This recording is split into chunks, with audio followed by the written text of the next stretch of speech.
ಮಲಯಾಳಂ ಪ್ರೀತಿಗೆ ಇದೀಗ ಸಿದ್ದರಾಮಯ್ಯ ಗರಂ ಆಗಿದ್ದಾರೆ. ಕೇರಳ ಸರ್ಕಾರದ ವಿರುದ್ಧ ಸಿದ್ದರಾಮಯ್ಯ ಸರ್ಕಾರ ಗರಂ ಆಗಿರುವಂತದ್ದು. ತಕ್ಷಣವೇ ಮಸೂದೆಯನ್ನ ಹಿಂಪಡೆಯುವಂತೆ ಎಕ್ಸ್ ನಲ್ಲಿ ಆಗ್ರಹಿಸಿದ್ದಾರೆ ಸಿಎಂ ಸಿದ್ದರಾಮಯ್ಯ. ಮಸೂದೆಯನ್ನ ಹಿಂಪಡೆಯುವಂತೆ ಆಗ್ರಹವನ್ನ ಮಾಡಿರುವಂತದ್ದು. ಕೇರಳ ಮಲಯಾಳಂ ಪ್ರೀತಿಗೆ ಇದೀಗ ಸಿದ್ದರಾಮಯ್ಯ ಫುಲ್ ಗರಂ ಆಗಿದ್ದಾರೆ.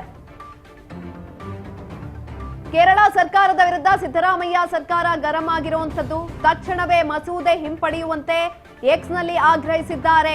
ಕೇರಳ ಸಿಎಂ ಪಿಣರಾಯಿ ವಿಜಯನ್ಗೆ ಒತ್ತಡವನ್ನ ಹಾಕಿರುವಂತದ್ದು. ಕಾಸರಗೋಡಿನ ಕನ್ನಡಿಗರಿಗೆ ಅನ್ಯಾಯವಾಗಲಿದೆ.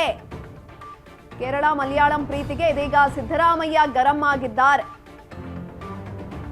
ಸಿದ್ದರಾಮಯ್ಯ ಸರ್ಕಾರ ಇದೀಗ ಕೇರಳ ಸರ್ಕಾರದ ವಿರುದ್ಧ ಸಿಡಿದೆದ್ದಿರುವಂತದ್ದು. ಈ ವಿಚಾರಕ್ಕೆ ಸಂಬಂಧಪಟ್ಟಂತೆ ತಕ್ಷಣವೇ ಮಸೂದೆಯನ್ನ ಹಿಂಪಡೆಯುವಂತೆ ಎಕ್ಸ್ ನಲ್ಲಿ ಆಗ್ರಹಿಸಿದ್ದಾರೆ. ತಕ್ಷಣವೇ ಮಸೂದೆಯನ್ನ ಹಿಂಪಡೆಯುವಂತೆ ಆಗ್ರಹಿಸಿರುವಂತದ್ದು. ಕೇರಳ ಸಿಎಂ ಪಿಣರಾಯಿ ವಿಜಯನ್ ಅವರಿಗೆ ಒತ್ತಡವನ್ನ ಕೂಡ ಹಾಕಿದ್ದಾರೆ.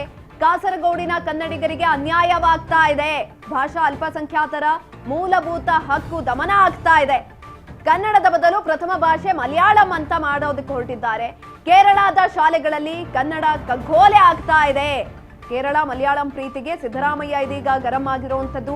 ಕೇರಳ ಸರ್ಕಾರದ ವಿರುದ್ಧ ರಾಜ್ಯ ಸರ್ಕಾರ ಗರಂ ಆಗಿದೆ. ಹಾಗಾಗಿ ತಕ್ಷಣವೇ ಮಸೂದೆಯನ್ನ ಹಿಂಪಡೆಯುವಂತೆ ಎಕ್ಸ್ ನಲ್ಲಿ ಆಗ್ರಹಿಸಿದ್ದಾರೆ.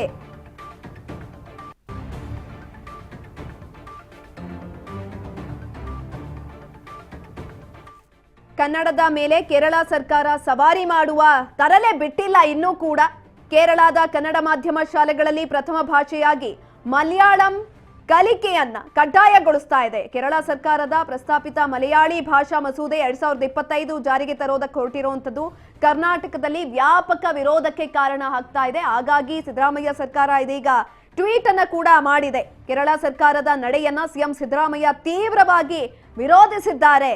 ಸಂವಿಧಾನ ಖಾತರಿ ಮಾಡಿರುವಂತಹ ಭಾಷಾ ಸ್ವಾತಂತ್ರ್ಯದ ಮೇಲಿನ ಪ್ರಹಾರ ಅಂತ ಟ್ವೀಟ್ ಮಾಡುವ ಮುಖಾಂತರ ಇದೀಗ ಗರಂ ಆಗಿರುವಂತದ್ದು.